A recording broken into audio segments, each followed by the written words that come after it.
Hello and welcome to the I Talk Back Sports Show. I'm joined by Jamal Bunner, my co-host. Hi. So we're going to talk about the NFL and a little bit about the NFL, or a lot of it, and the NBA. Jamal, would you like to give a shout out? Sure, Kay. I would love to give a shout out to Kim Kardashian for the work that she did to get the Alice Johnson released, her sentence commuted from President Trump. So, shout out to her for her work and producing a positive result on this matter. What about you, Kay? Well, first of all, I would like to commend you for the first time that I've known for you to give a compliment to 45. So I would like to thank you for your maturity and keep up the work. Okay, so I'm going to go ahead and pledge my everlasting love to Kiefer Sutherland. I know it's come as a shock to you, Jamal, that I absolutely love him. And I'm just overwhelmed with the talent that he has as an actor and a musician. And if anyone knows him privately, just invite him on the show. We'll be waiting on him. A musician? Yes, a musician. He's a member of a band. And they're touring in Europe. Really?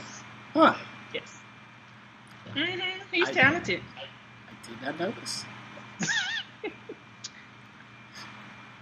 So, we're going to talk about a few things today, as Kay mentioned at the top of the show. I think one of the first things this is going to be kind of one of those interesting situations. We're going to have to talk about a team that we really and truly don't like, but honestly, they are being wronged. So let's discuss the disinvite of the Philadelphia Eagles from the White House for having somehow won the Super Bowl. Kay, is it time to do away with this tradition of championship teams being invited to the White House? I think that it is time to do away with the tradition. I think it's an honor to go and meet the president. But I think when the president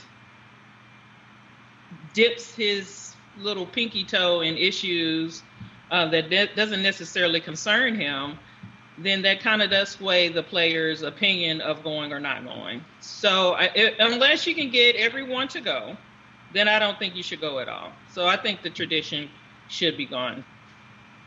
I'm going to go the opposite direction on this, and I think that this president is not the norm, that even with our previous presidents, there were maybe one or two people on a team who did not go for political reasons or otherwise. And I think it always comes out to be a bigger non-issue when all is said and done than the lead-up. I think that it is, like you said, an honor to meet the president, and that this should continue, and that eventually when this current president is out of office, that we will have a president who does not dip into sports and try to make or use them as political figures, and instead keep it the honor that it is, coming to the White House, meeting the president, and being honored. So I, for one, hope that this tradition continues. Okay, so with that being said, you're saying that we should wait, 2 more years, and then business as usual? Fingers crossed. Okay. You know what, Kate? It's funny that you bring that up. I think that, and I'm disappointed, because you and I can look back and say that there were teams that went to the George H. White House. There were probably Republicans who went to the Clinton White House, and then the George W. Bush White House as well. There were teams that they went because it was the president, and that if this current president can get out of playing politics in sports, that maybe we can get back to it being just a regular honoring of the teams like it should be in the first place. So, fingers crossed that this president can just get out of, politicizing these visits. Okay. So, on the heels of that, the Eagles got some more interesting press a couple of nights ago. Fox News tried to toss the Eagles under the bus with an improper reporting of their kneeling. No Eagles actually did kneel during the regular season nor during the playoffs, and yet they were shown to be kneeling after prayer or during prayer during the game. What are your thoughts on Fox News kind of doubling down on the presidents going after, the NFL and in particular the Eagles?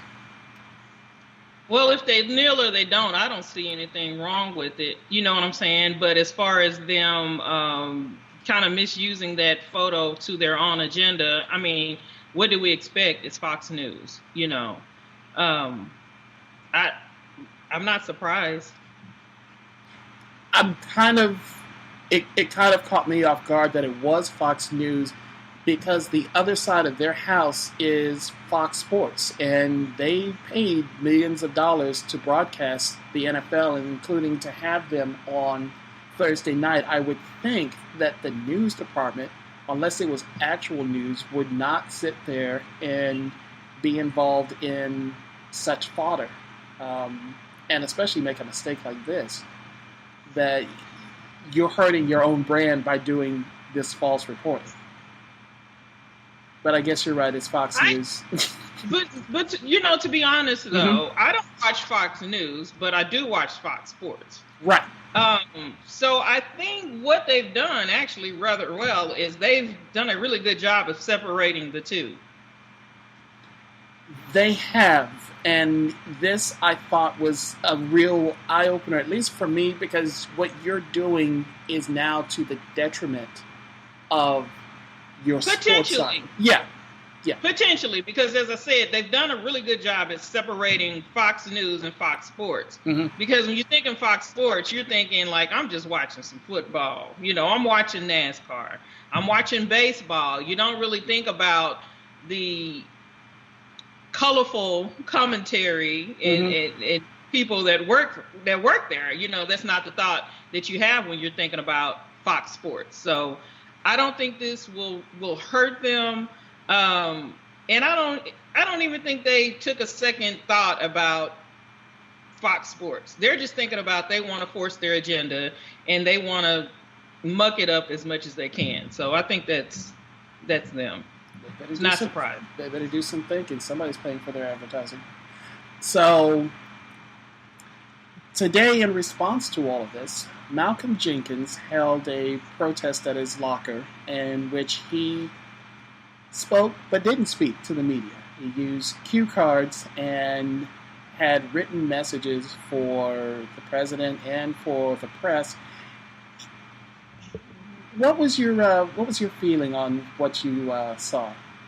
Because as much as it was trying to be explained that the protests are not about disrespecting no one gets that. So how about I stop talking to you and just tell you you're not listening? I'm going to tell you the disappropriate amounts of people that are here versus, of black population. Only what was it, 5%, 8%? 8% of us are black males, and then 25% of the shootings are black males. Okay, so how about I stop telling you what it is and what it's not and just show you, maybe next time he ought to do bar graphs, circle graphs. I don't know what he needs to do. I don't know what people need to do. It's not about disrespecting the country. It's about a problem which no one pays attention to, no one's offers any solutions, except you need to either stay in the locker room or stand, or you're going to get penalized. You tell me my consequences, but you've offered no solutions. So Whatever he think will work, I'm with that. I'm going to agree with you on that, and it's one of those things that it should be more people standing up to say enough is enough, and it doesn't. It's while blacks and people of color are being singled out for higher than whites, they too are being brutalized by police and killed by police inexplicably, and that this is something that we all need to come back and say, hey, this is it. Let's get it straight. Police training or whatever needs to be done to fix this. We need police to just police and not spend their time just up and deciding that they're going to pop off a few rounds into someone, but yet they're going to be as careful as possible to bring in a mass murderer. So, thank you. Murderers, thank you. So let's get back to football for a little bit. The NFL is considering a suspension for San Francisco 49er Reuben Foster. The Reuben Foster who was charges were dropped against him for possible domestic abuse after his ex-girlfriend recanted her charges against him. However, should he still be suspended, and why or why not? I feel that he just keeping up with the trend of the NFL. Someone does something, just because they're associated with a certain person, you know what I'm saying, they have to serve the time. As far as the penalty, I don't see why they should not suspend him. I don't have the evidence, but I think it's more to the story than what we're getting. You know what I'm saying? So I don't see why not. Let's just keep the trend up. Just suspend everybody that gets caught up dating somebody that they shouldn't, or not being as selective as they should, as a multimillionaire. I mean, just be a little bit more selective with who you're laying down with, maybe. So, Reuben, that's what people that don't have as much to lose as you do. Mm-hmm. You know what I'm saying? Mm-hmm. That's a good thing. So just try to find you a quality woman, you know what I'm saying, who has as much to lose as you, and then maybe, these problems won't come out to the public and they'll just stay in-house. How about that? So, quick question though. What about for the gun charge that he pled no contest to? It's a misdemeanor charge. What did he have the gun? There was some sort of weapons charge. I would have to go back and look further into it, but he did plead no contest, so I'm under the impression, yes, he did. Okay. Is that against the policy? That's a good question. I mean, I don't know. That's a good question. Just suspend everybody. You know what I'm saying? You say don't bring up Zeke, and I just can't help but to bring up Zeke. Just suspend everybody on suspicion. You know what I'm saying? They should know better. It's funny you say that. I appreciate you saying that. The suspicion is not enough for him to be suspended. In fact, because under oath, she went into a courtroom and recanted. There's really not a reason for the NFL at this point. This wasn't even one of those like the Zeke. It wasn't brought to any sort of trial or anything like that. This was put before a judge under oath. She recants, and there are other pieces of evidence that were enough to cause a judge to dismiss the case against him. So what do you need to suspend him for, other than, dating somebody who... Maybe if he suspend them, they'll stop doing that. Date somebody who has something to lose instead of somebody on the come up. Okay. Okay. So with that being said, I'm just saying. I mean, for her to recant her testimony, like you were lying at first or you lying now, it's one or the other. And how am I supposed to distinguish between the two? You know what I'm saying? And it's just been other cases in which, people have went down on suspension because they're messing around with the wrong type of woman. I'm just saying. Mm-hmm. What do you think about? Okay, so with that being said, what do you think about David Irving and his chances of possibly being suspended? I mean, I wouldn't be surprised if they did. I would not be surprised if they suspended him. I mean, because that's just how they are, or how the league has been, just because you get caught up in it, it's a possible suspension. So it would not surprise me if either one of them got suspended. Do you think it's right that they get suspended, though? I think it's right because when it was time to negotiate all of this stuff a couple of years ago, you guys just gave in to whatever they wanted to do. So once again, if you as an employer, when you have the chance to stand up and you don't, then why should I be appalled by anything that happens? Good point. Okay. So I'm always going to go back to that, Jamal. I'm just going to let you know everything. You don't stand up, you get rolled over. So roll on. That's all I got to say.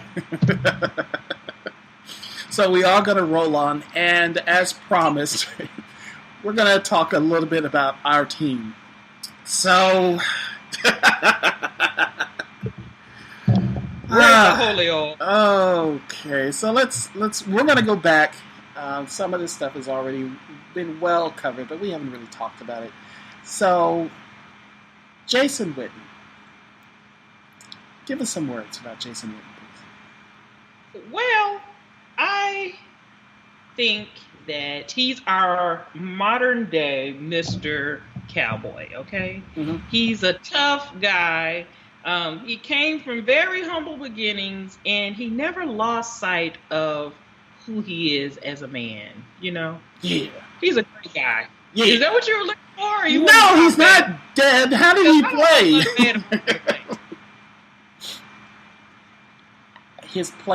How did he play as a cowboy? As a cowboy, I mean, he exemplifies what I wish every cowboy was. You know what I'm saying? Stayed out of trouble, worked hard. He stayed the course. I'm talking like Gary now. Yeah, you are our kind of guy. You know what I'm saying? That BS. Gosh. But, seriously. Gosh. Kay, how do you really feel about the man? He's very durable. He wasn't hurt all the time. Obviously, took very good care of his body. I can't say anything negative about him. Okay, I think he left maybe. He could have went, a couple of years ago, maybe 2 years ago, because he got great hands. He just slow. I mean, because he's older. I mean, what do we expect? He was a very good security blanket for Romo. He got him out of a lot of jams. I mean, all the jams that Romo couldn't get us out of. I mean, because he got us out of a lot. But there's also Witten there to help him out. I said that when Romo left, Dez left, it's only right that Witten leaves. I mean, if you're going to get rid of one, you get rid of two, you might as well just get rid of them all. Even though he got rid of himself before Cowboys ever would want to, because they probably would have tried to keep him another 10 years. You know how they roll. I mean, he still played at a high level, and it's just the comfort level of the new quarterback with him just, it just wasn't there yet. But, I mean, I remember... Who is our new quarterback comfortable with? Let's write that list down. We're going to get to that in a minute. We're going to get to that. Okay. Thank you. But at least in terms of Witten, the one I was around for Aikman and Novacek, and I thought that Novacek was a once in a lifetime tight end, and that at least as far as an organization is concerned, I didn't think that there would be someone who would epitomize that sort of, workman attitude. But this man, Witten, came in, and he has been hard-nosed. He's been consistent, like you said, dependable. I wish also that the entire team was built at least along the kind of, with the kind of motor as Jason Witten and Sean Lee. I mean, it's they're throwbacks. And they're consistent. They come, they put it all out on the field. And, yeah, I think that they probably would have tried to play him for another 10 years if he hadn't retired. And I feel that his route running allowed him, even though he has lost a step or two, his route running allowed him to get open. And so that he was still a viable weapon if somebody had figured out how to throw the ball to him. But anyway, speaking of throwing the ball to, he has one less receiver to throw the ball to, as teased all freaking off season. It was the worst kept secret, and yet the Cowboys dangled it, played with it. They let the man sit there from the beginning of free agency up until just before the draft to decide, oh, we're going to cut him. So Dez. What do you have to say about Dez? Well, I'm going to give a glowing report to my favorite ex-Cowboy, Dez Bryant. And just maybe a day or two ago, Deion Sanders says that the Cowboys need to bury the hatchet and bring him back, okay? Mm-hmm. I do think that there are some disadvantages that Dez Bryant has. And he's had them his whole career. The Cowboys know what they got when they got him. Did they try to develop him to be a better wide receiver? Try to teach him some more things? Did he go out and try to learn more things? No. So I think he does have some juice still in him. Mm-hmm. Wherever he goes, as long as it's not in the NFC East, I'll be all for him. I'm for him. I love him. Dez. Do you think he should have taken the deal with the Ravens for the 3 years? I think for the entertainment value, I think he should have took the deal. I would have loved to see him catch balls from Lamar Jackson. I would have loved that. What? I know you didn't think I was going to say Joe Flacco. I know you didn't think I was going to say that. But Joe Flacco's the starting quarterback for the Ravens. Today he is. Yes, you're right. And you feel that Lamar Jackson could leapfrog over RG3 and Flacco? You're not right. You're not right. Him ain't got no water. I did.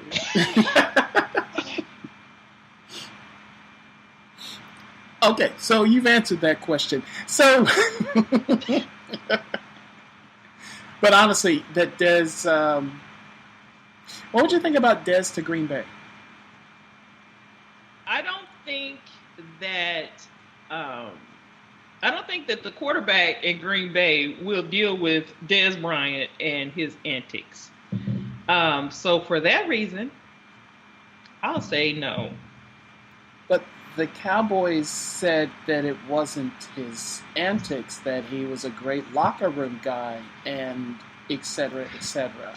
So okay, so that may be true. So if that's the case, I watched the little All or Nothing, and there was the episode when Dez was fired up. And that's how I like him. Okay, somebody on the team has to have passion and feelings, and has the will and the want to win. I mean, that's all that it is. Right.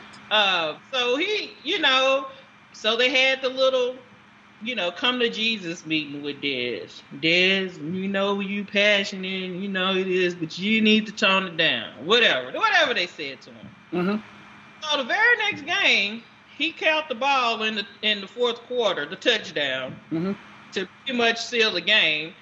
And the coach told him, Dez, just be yourself. But you just told the dude that he needed to be somebody else. So for that reason alone, I feel that there is a bigger problem with Dez. To some people, he may come off as of live wire, which he is. Mm-hmm.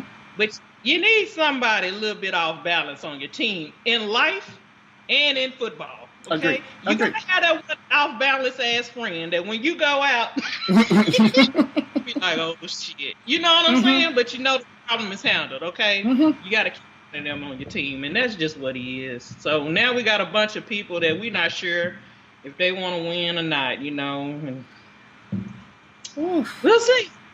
Oof, you just keep lining them up. And so speaking of not sure if you want to win or not, the Ryan Switzer for Jihad Ward trade on draft day, in which the Cowboys sent the soon-to-be second-year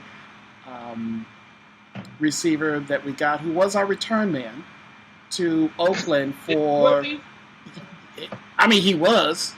He played the position, but I don't think he was our return man. I mean, he played the return position. Mm-hmm.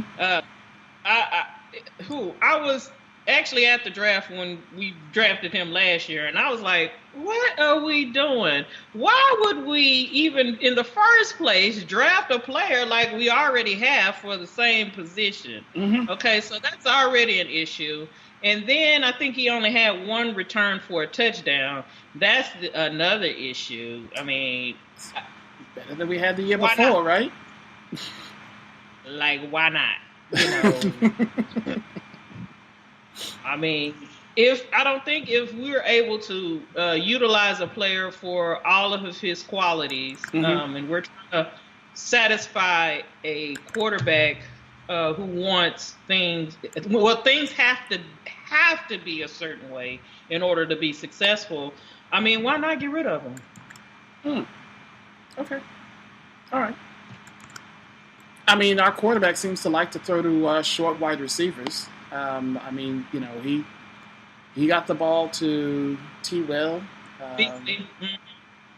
to our Beasley. to our newest rapper, Beasley. Yeah. So if other teams know what we know, like they got a specific type of person that's going to catch the ball the majority of the time, then I guess they'll be better able to defend that. So I guess the secret's out. I guess so. Yeah. No mystery. Yeah. None at all. I'm hoping that this trade will allow us, because I mean we did get linebacker, I believe, in return. That we do need some depth, and that it probably helped in terms of the drafting. It still doesn't explain our first round pick for me, but I'm leaving it alone. But yeah, we do need some depth at the linebacker position. We should. My question for you for the draft: do you think our team should draft for best available or for need? Wow, that is an excellent question. I still prefer best available, and that I think that for need, you can still come up with other means of finding the way to plug in people into positions, but that best available, when at least in terms of drafting, is really the best way to go. So, and you don't think the Cowboys did that in the first round, is what I'm hearing you say. I feel that there were a couple of wide receivers that are probably more talented, at least on paper, than the gentleman that we drafted. And so I'm looking forward to him proving me wrong, and I'm hoping positive things for him. But honestly, I probably would have drafted a receiver in his slot. What about you? I mean, I'm going to trust. I know this sounds after all the negative things that I've said about the Cowboys, I'm really going to trust them on their drafting, because they have done pretty well. They've done pretty well the last couple of years, so I'm going to trust them. Okay, all right. I'm looking forward to seeing what this Mr. Project does. So, speaking of trusting, who is Dak really going to throw the ball to? I really think that he's going to spread the ball around a lot. I think that with Zeke back, it will probably be a little bit more comfortable for him to kind of get back to how he was his rookie season. But I don't see any one person being a dominant person for him to throw the ball to. Okay. What are your thoughts? I think that you are very much on point with that. I would love to see Allen Hurns step up and be the number one that I think he should have been in Jacksonville. But otherwise, I think that you are absolutely correct. There are some very decent hands on the squad right now, and we need a tight end. But I know. But still, he does not seem to play absolute favorites beyond. I mean, Beasley obviously is his guy. I mean, that's his go-to. I still don't understand how he sees him on the field, but that's his go-to. And that it will be interesting to see how it all pans out.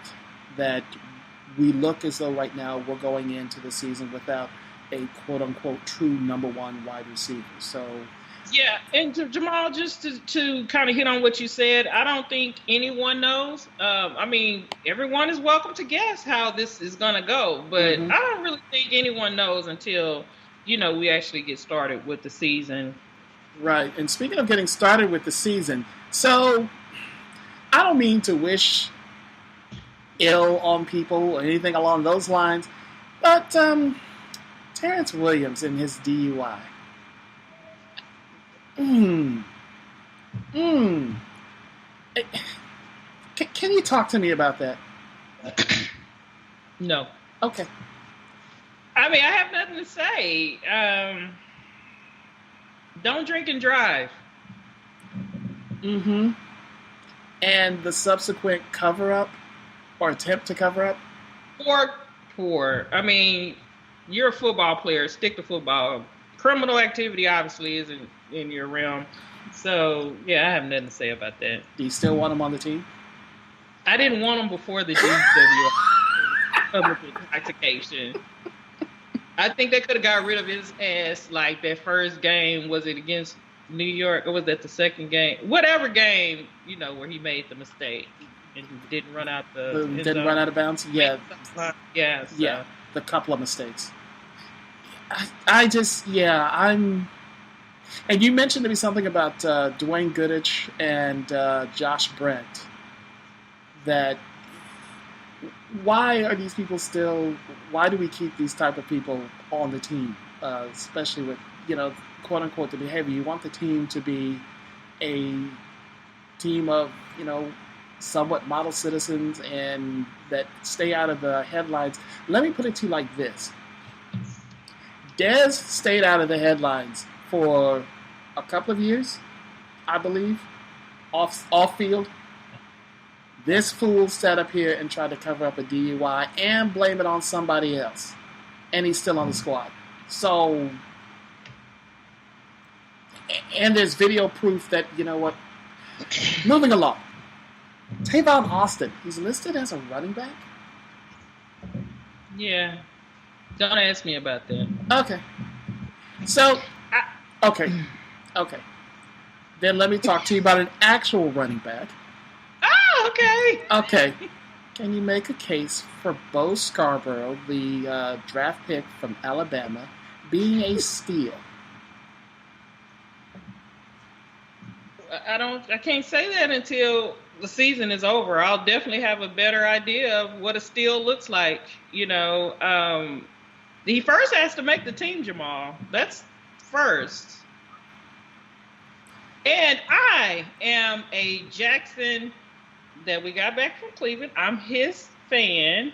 And I'm a Smith fan because I think Smith is a very dynamic back. He is. So, if you're better than Smith and better than the other guy we just got back, Darius Jackson, yes. Mm-hmm.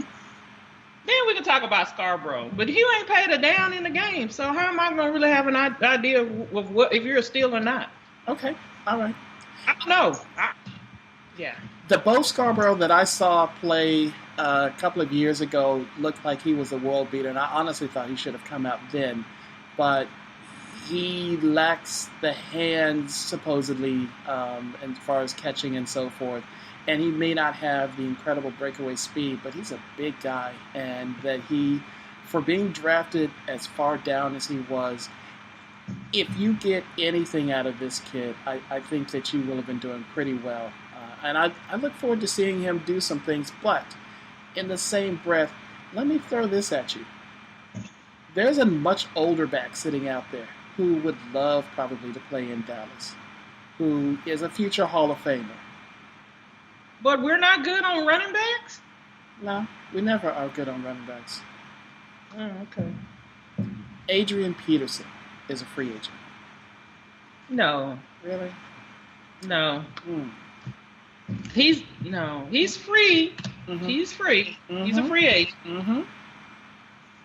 don't want him. You can have him for a song. Adrian Peterson. You can sell some jerseys. No? No. Okay. All right. I just think that time for him is sailed. I think at the time, like before his suspension, I think that he was well on his way to breaking records. And I just think that time off from football really affected where he is today. Okay. I don't want him. All right. Do you want him tomorrow? Because it sounds like you want someone from Oklahoma to be on our team. Funny you mentioned that. He is also a free agent and sitting out there. I would like a true backup, a reliably good backup to Zeke. And not because I have a question of Zeke's durability or any sort of other issues along those lines. I just think that, similar to what I saw in New Orleans last year, that a really good 1-2 punch is a great way to make sure that your running game is effective. And why is Smith not a good backup to Zeke? I don't know that Smith is... I haven't seen Rod Smith run enough to be able to actually say anything one way or another. We did get rid of Alfred Morris, thankfully, so there is an opportunity to see more Rod Smith. I do know, yes, he is great in terms of catching the ball, great blocker, and he has had some very good runs. I wasn't sure why we didn't run him more often, but I was really hoping for somebody that's a little quicker, shall we say. Oh. Look, man, I'm not sitting here bad-mouthing Rod Smith. Stop. I'm just asking. I mean, I know. And I feel disapproving looks coming from you. I just wonder if we was watching the same game sometimes. But, sometimes they say if you Canada, the TV kind of tilts a little bit. So I get it. Okay. All right. So let's come up to today and let's talk about the NBA Finals, shall we? Yeah. I know. The sequel of the sequel. I know. But what are your thoughts on the first two games so far? I think the first two games.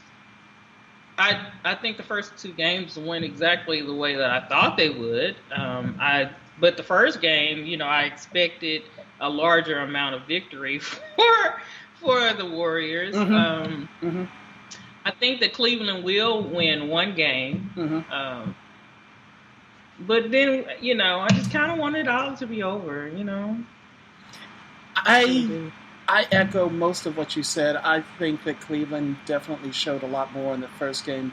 LeBron in particular showed a lot more in that game that I think was expected. And Golden State, they looked flat. They didn't really look that great. I feel that a lot is being made of the J.R. Smith situation a lot more than it should be. It was drunk. It's a lot, but it didn't cost them the game. And so that to me... No, I think the call before what they reversed the charge, I think that's kind of what did them in. And I think as much as people say that the NBA is fixed, surely they're not, because that kind of crushed everything for Cleveland with that overturning of the call. So, but George Hill makes that other free throw. It's a lot of things we can say, but I just think that the reverse charge is what kind of demoralized things for Cleveland, and that's what, not a missed free throw, but definitely that. Understood. But either way, they're going to win one game. It's going to go 5. I'm going to win my bet. That's always important. And then we'll get in the off season talking about baseball. So no, don't do that. Don't do that. So, who wins tonight?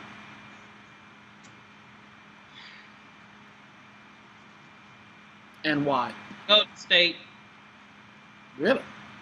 Yeah, I think that if you don't have anyone to score any points for Cleveland except LeBron, they're always going to lose. There's no doubt. There's plenty of data on that, I'm sure. Tonight I'm going to go with Cleveland. I think this is the one game that they do win, that Golden State will come back and win the next two, close out, and like you said, we're talking about baseball for a while. Yeah. So, and we're not going to talk about baseball today. We will. We will jump. We're going to jump over. And did you get a chance to listen to Kanye's release, his newest release? I have not taken the chance to do that yet. Okay. I haven't either. I did get to catch Black Thought's release that he did with Ninth Wonder. It's Black Thoughts. I mean, for me, it's just going to be dope regardless. But I feel that the man should have been doing a little more solo stuff than what he has been doing.